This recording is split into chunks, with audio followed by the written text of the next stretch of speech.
बूढ़ी माँ की 2 रोटी और किताबों का कर्ज गरीबों की बस्ती में सुबह की पहली किरण के साथ ही हलचल शुरू हो जाती है। मंगला काकी अपनी झोपड़ी के बाहर बैठी थी। झुर्रियों से भरे चेहरे पर जीवन के संघर्षों की अनगिनत कहानियां साफ झलक रही थी। उनके पास एक पुरानी थाली रखी थी, जिसमें कुछ सूखी रोटियां और थोड़ी सी हरी मिर्च रखी थी। मंगला काकी हर सुबह इन्हीं 2 रोटियों के सहारे अपनी भूख मिटाती थी। उनकी झोपड़ी के पास बच्चे खेल रहे थे। उन्हीं में से एक बच्चा, रघु, उनकी ओर दौड़ते हुए आया और बोला, काकी, तुम्हारे पास कुछ पैसे होंगे क्या? मुझे किताबें खरीदनी हैं। मास्टर जी ने कहा है कि बिना किताबों के पढ़ाई नहीं होगी। मंगला काकी की आंखों में अचानक एक चमक आई। उन्होंने रघु को बड़े प्यार से देखा और कहा, बेटा, पैसे तो नहीं है, पर भगवान पर भरोसा रख। कुछ न कुछ इंतजाम हो जाएगा। किताबों का कर्ज रघु की बात ने मंगला काकी के दिल को छू लिया। वह जानती थी कि शिक्षा ही गरीबी की जंजीरें तोड़ने का एकमात्र तरीका है। लेकिन उनके पास तो खुद 2 वक्त की रोटी का भी इंतजाम मुश्किल से होता था। फिर भी उन्होंने ठान लिया कि रघु की किताबों का इंतजाम किसी भी तरह से करेंगी। अगली सुबह मंगला काकी अपनी झोपड़ी से कुछ पुराने बर्तन और एक कंबल लेकर पास के बाजार में चली गईं। उन्होंने वे सब चीजें बेच दी और जो पैसे मिले उससे रघु के लिए किताबें खरीद ली। किताबें लेकर जब वह बस्ती में लौटीं तो रघु की खुशी का ठिकाना न रहा। उसने काकी के पैर छूकर आशीर्वाद लिया। कलेक्टर साहब का आगमन कहानी यहीं से एक नया मोड़ लेती है। शहर के कलेक्टर साहब, राजेश तिवारी, ने सुना था कि गरीबों की इस बस्ती में कई बच्चे पढ़ाई का सपना देखते हैं, पर गरीबी के कारण स्कूल छोड़ देते हैं। राजेश तिवारी खुद एक गरीब किसान के बेटे थे, जो अपने संघर्षों की वजह से इस मुकाम तक पहुंचे थे। एक दिन कलेक्टर साहब ने अपनी गाड़ी रोक दी और बस्ती में पैदल ही चलने लगे। लोग उन्हें देखकर हैरान थे। उन्होंने मंगला काकी की झोपड़ी के पास जाकर पूछा, यहाँ के बच्चे स्कूल क्यों नहीं जाते? मंगला काकी ने अपनी टूटी फूटी आवाज में जवाब दिया, साहब, पढ़ाई के लिए किताबें और फीस चाहिए, जो हमारे बस की बात नहीं। बस जैसे तैसे पेट भरने का इंतजाम करते हैं। मंगला काकी की 2 रोटियां। कलेक्टर साहब ने मंगला काकी की हालत देखी और उनकी दयालुता के बारे में सुना। जब उन्हें पता चला कि काकी ने रघु की किताबों के लिए अपना सामान बेच दिया, तो उनकी आंखें भर आईं। उन्होंने मंगला काकी से कहा, काकी, आप जैसी माँ इस समाज के लिए प्रेरणा है। मैं आपकी मदद करूंगा। राजेश तिवारी ने तुरंत अधिकारियों को बुलाया और बस्ती के बच्चों की पढ़ाई का पूरा खर्च उठाने का आदेश दिया। इसके साथ ही उन्होंने बस्ती में एक छोटी लाइब्रेरी और फ्री ट्यूशन सेंटर खोलने का ऐलान किया। बदलाव की शुरुआत राजेश तिवारी की कोशिशों से बस्ती के बच्चों को नई उम्मीद मिली। रघु और उसके जैसे कई बच्चों के लिए स्कूल जाना अब सपना नहीं रहा। मंगला काकी की झोपड़ी में अब हर शाम बच्चे पढ़ाई करने आते। काकी के चेहरे पर एक संतोष भरी मुस्कान थी। कुछ महीनों बाद बस्ती के बच्चों ने एक विशेष कार्यक्रम में कलेक्टर साहब और मंगला काकी को सम्मानित किया। रघु ने मंच पर खड़े होकर कहा, अगर काकी और कलेक्टर साहब न होते तो शायद हम आज भी अनपढ़ रहते। कहानी का संदेश मंगला काकी की दयालुता और कलेक्टर साहब की संवेदनशीलता ने साबित कर दिया कि एक छोटी सी मदद किसी की जिंदगी बदल सकती है। यह कहानी न सिर्फ गरीबी और संघर्ष की है, बल्कि मानवता और शिक्षा के महत्व को भी उजागर करती है। 2 रोटी और किताबों का कर्ज उतारने वाली मंगला काकी की कहानी हमें सिखाती है कि अगर दिल में जज्बा हो तो कोई भी सपना असंभव नहीं होता। संघर्ष की नींव रघु अब स्कूल जाने लगा था। उसके जीवन में एक नई रोशनी आ गई थी। लेकिन मंगला काकी का संघर्ष अभी खत्म नहीं हुआ था। कलेक्टर साहब ने मदद का वादा किया था, पर बस्ती में अभी भी कई घर ऐसे थे जहां भूख और गरीबी का अंधेरा कायम था। मंगला काकी का दिल हर उस माँ के लिए दुखता था जो अपने बच्चों को शिक्षा नहीं दिला सकती थी। मंगला काकी ने ठान लिया कि वे और बच्चों को स्कूल भेजने का रास्ता निकालेंगी।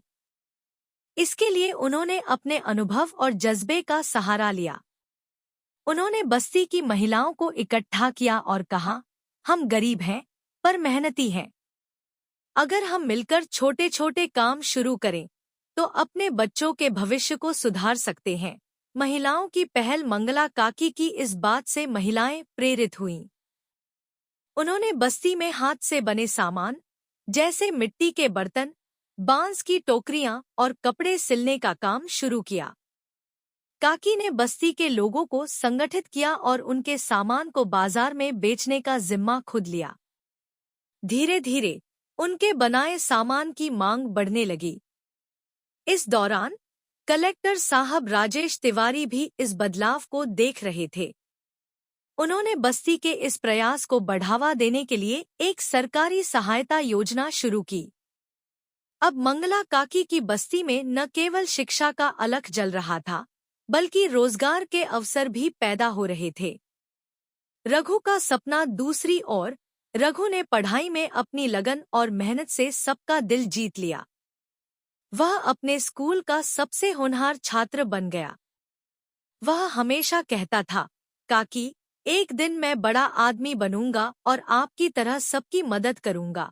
रघु की बात सुनकर मंगला काकी की आंखें भर आती थीं। वह हमेशा उसे आशीर्वाद देती और कहती, तू बड़ा आदमी नहीं, बड़ा इंसान बन, बेटा। यही मेरे लिए सबसे बड़ी खुशी होगी। बस्ती का उत्सव 1 साल बीत चुका था। बस्ती में बदलाव साफ दिखने लगा था। अब वहां के बच्चे स्कूल जाते, महिलाएं अपने छोटे छोटे व्यवसाय चलातीं और लोग एक दूसरे की मदद के लिए हमेशा तैयार रहते। इसी दौरान बस्ती में एक बड़ा उत्सव मनाने का फैसला हुआ। यह उत्सव बस्ती की सफलता और मंगला काकी के योगदान को सम्मानित करने के लिए आयोजित किया गया। कलेक्टर साहब इस कार्यक्रम के मुख्य अतिथि थे। नई समस्या लेकिन जैसे ही बस्ती के लोग खुशियां मना रहे थे, एक नई समस्या खड़ी हो गई।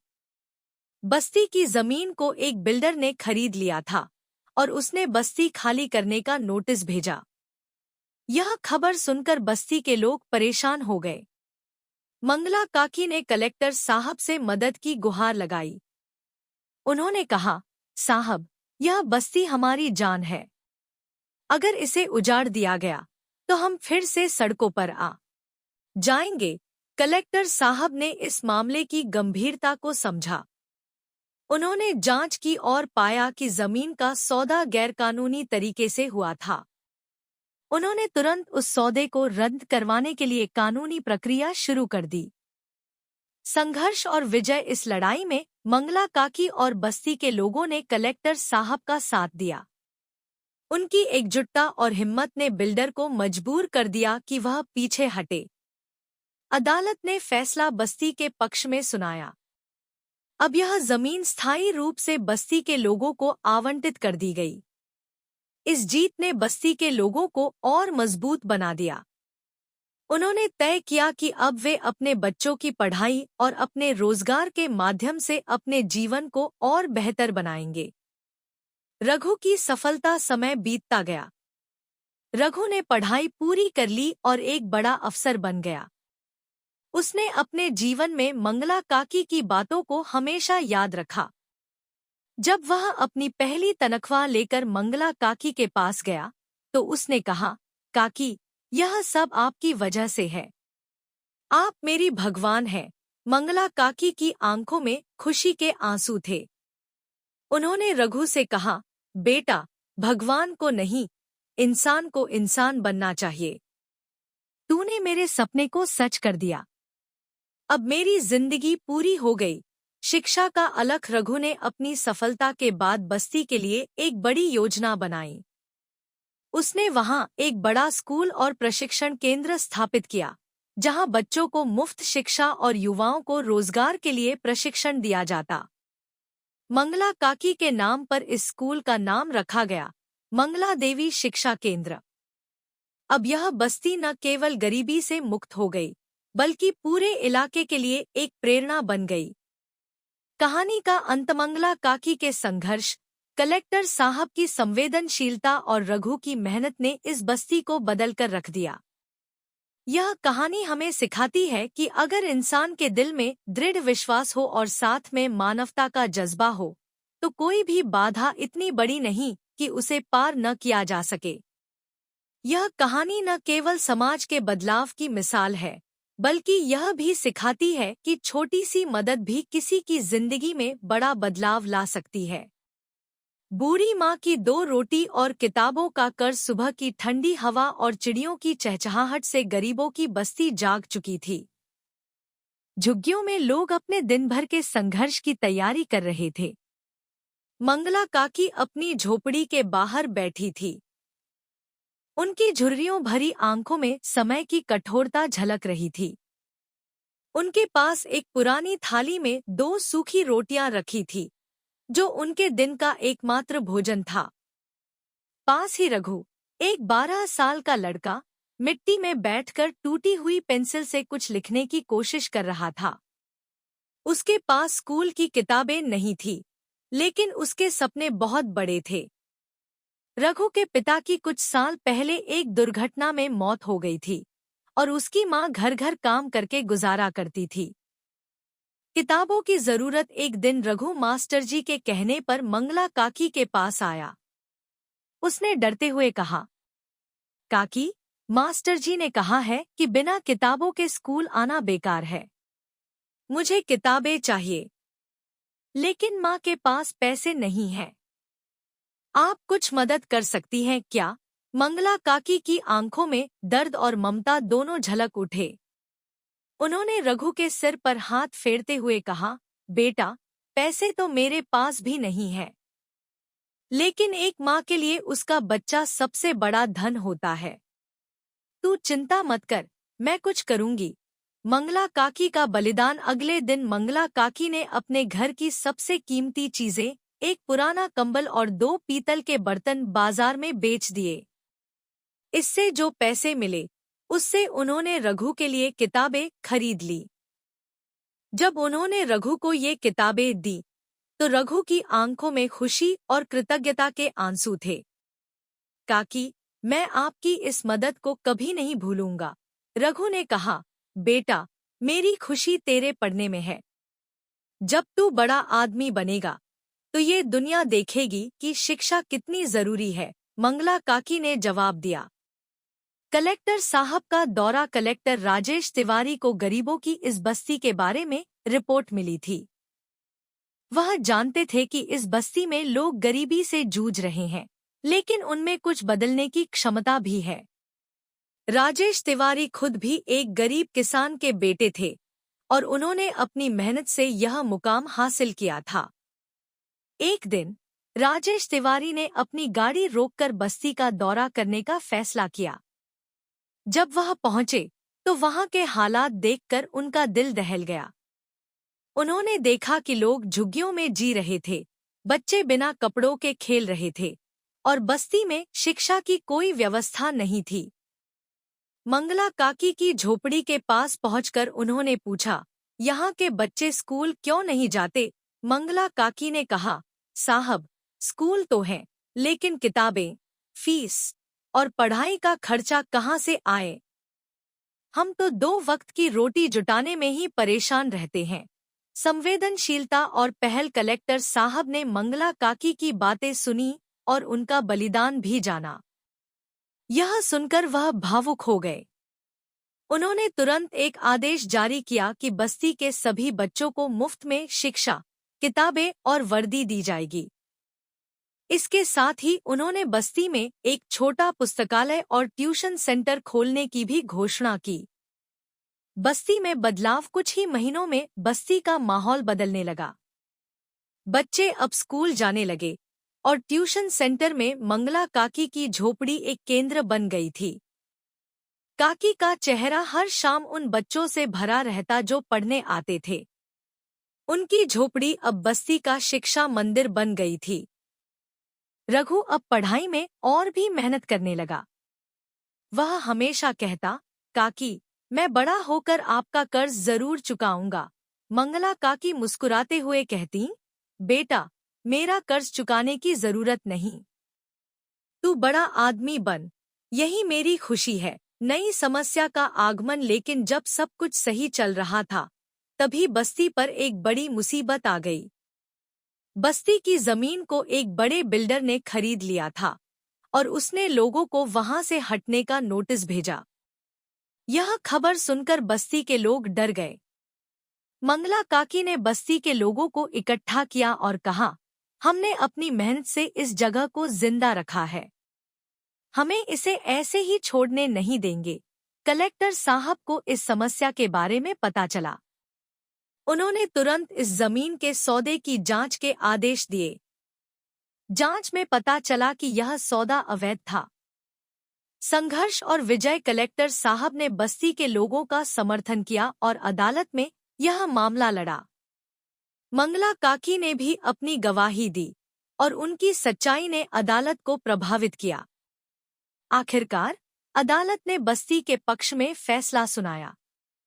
अब यह जमीन स्थायी रूप से बस्ती के लोगों को आवंटित कर दी गई। इस जीत ने बस्ती के लोगों को और मजबूत बना दिया। उन्होंने तय किया कि अब वे अपने बच्चों की शिक्षा और रोजगार के माध्यम से अपने जीवन को और बेहतर बनाएंगे। रघु का सपना पूरा हुआ। समय बीतता गया। रघु ने अपनी पढ़ाई पूरी की और एक बड़ा अधिकारी बन गया।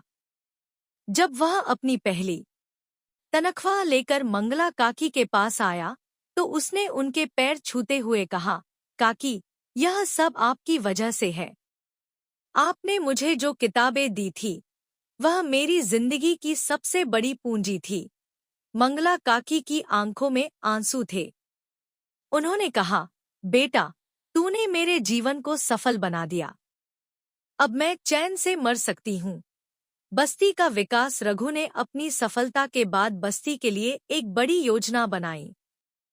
उसने वहां एक स्कूल और प्रशिक्षण केंद्र स्थापित किया, जहां बच्चों को मुफ्त शिक्षा दी जाती और युवाओं को रोजगार के लिए प्रशिक्षित किया जाता।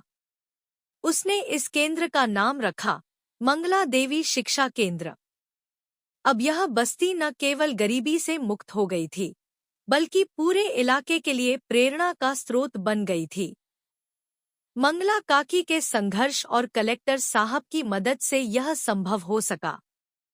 कहानी का संदेश। यह कहानी मंगला काकी के बलिदान, कलेक्टर साहब की संवेदनशीलता और रघु की मेहनत को सलाम करती है। यह हमें सिखाती है कि शिक्षा ही गरीबी और असमानता को खत्म करने का सबसे बड़ा हथियार है। 2 रोटी और किताबों का कर्ज चुकाने वाली मंगला काकी की कहानी हमें यह सिखाती है कि मानवता, बलिदान और मेहनत से हर मुश्किल को पार किया जा सकता है।